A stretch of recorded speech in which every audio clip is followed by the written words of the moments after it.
মামলাটি সুষ্ঠু তদন্তের স্বার্থে তাদের বিদেশ গমনের নিষেধাজ্ঞা প্রয়োজন। যে সময়ে নির্বাচনের দায়িত্ব পালন করেছেন সেই সময়ে বাংলাদেশের মানুষ সত্যিকার অর্থেই গণতন্ত্রের কোনো স্বাদ পায় নাই।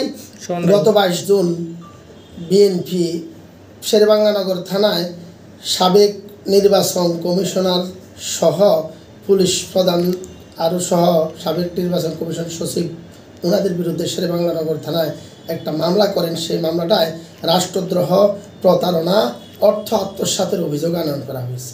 এই মামলায় অদ্য বিজ্ঞ এম জনাব মিনহাজুল ইসলাম স্যারের আদালতে এই প্রশাসনের নির্বাচন ও রাষ্ট্রদ্রোহের অভিযোগে শেরেবাংলানগর থানার এই মামলায় প্রধান নির্বাচন কমিশনার সিইসি কাজী রকিবউদ্দিন আহমেদ সহ সাবেক 9 নির্বাচন কমিশনার ও 2 নির্বাচন কমিশন সচিব সহ মোট 12 জনের দেশ ত্যাগের নিষেধাজ্ঞা দিয়েছেন। অদ্য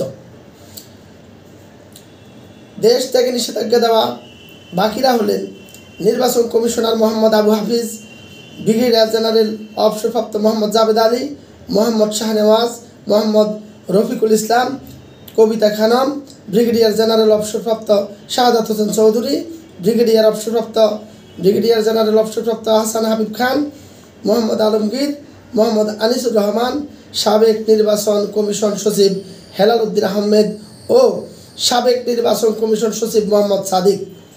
মোট এই 12 জনের দেশ থেকে নিষেধাজ্ঞার আদেশ অদ্য আদালত মঞ্জুর করেন। বসুন্ধরা টিস্যু, অশুদ্ধতার বিরুদ্ধে এক বিন্দুও ছাড় নয়। এই প্রেক্ষিতে আমরা রাষ্ট্রপক্ষ মাননীয় আদালতকে যে সাবমিশন রেখেছি সেটা সর্বপ্রথম মামলার তদন্তকারী কর্মকর্তা পিবিআই পরিদর্শক সৈয়দ সাজিদুর রহমান এই আবেদন করেন। ওই আবেদনে তিনি উল্লেখ করেন যে এই 12 জন আসামি বর্তমানে পলাতক রয়েছেন। মামলাটি সুষ্ঠু তদন্তের স্বার্থে তাদের বিদেশ গমনের নিষেধাজ্ঞা প্রয়োজন। আমরা রাষ্ট্রপক্ষে মাননীয় আদালতকে যে সাবমিশন রেখেছি সেটা হচ্ছে বিগত আওয়ামী লীগ সরকারের সময়ে নির্বাচন কমিশনের সাংবিধানিক দায়িত্ব পালন না করে উল্টা ভয়ভীতি দেখিয়ে জনগণের ভোট ছাড়াই নির্বাচন সম্পন্ন করার অভিযোগে তারা অভিযুক্ত। তারা যে সময়ে নির্বাচনের দায়িত্ব পালন করেছেন সেই সময়ে বাংলাদেশের মানুষ সত্যিকার অর্থেই গণতন্ত্রের কোনো স্বাদ পায় নাই। মানুষ ভোট কেন্দ্রে যায় নাই, মানুষ ভোট দেওয়ার জন্য চিন্তাও করে নাই, কারণ তারা ভোটের নামে প্রহসনের খেলা মেতেছিলেন। এই নির্বাচন 3টা নির্বাচন পরপর তারা একই সিস্টেমে করেছেন। 2014 সালের 10ম জাতীয় সংসদ নির্বাচন, যেখানে নির্বাচন প্রধান ছিলেন কাজী রকিবউদ্দিন আহমেদ।